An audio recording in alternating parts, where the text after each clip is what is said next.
எங்க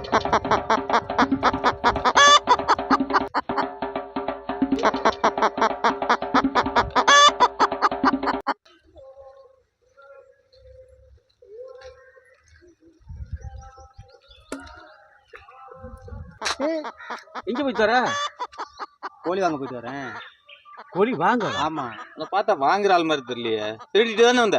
இல்லைங்கய்யா, வாங்கிட்டு வந்தப்பா. எங்க ஆத்தா காசு கொடுத்துச்சு. எங்க ஊரு திருவிழா மாரியம்மா பொங்க 800 ரூபாய்க்கு வாங்கிட்டு வரேன்.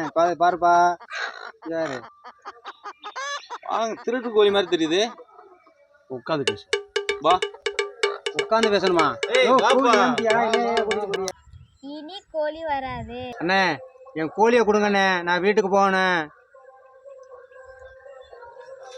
கோழி காசு கொடுத்து வாங்கினேன். ஆமாண்ணே. எவ்வளோ இருக்கு கோழி? 2 கிலோ வரும்னு சொன்னாங்க அண்ணே.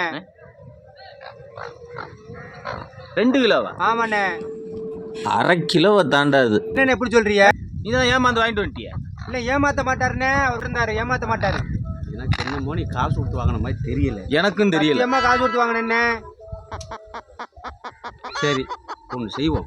சொல்லுங்கண்ணே. நீ காசு கொடுத்து வாங்கிட்டு வந்தது கன்ஃபார்ம் தெரிஞ்சிச்சுன்னா கோழியை கொண்டு போய் அவுத்து விடுவோம்.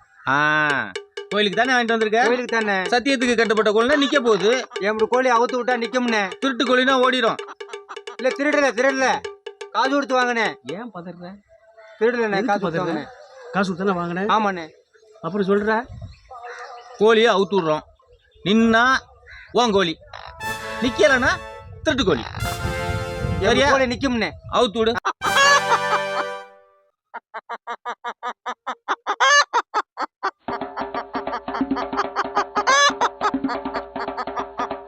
டேய், அது திருட்டு கோழி தான். டேய், நீ விடு போயிச்சாரு.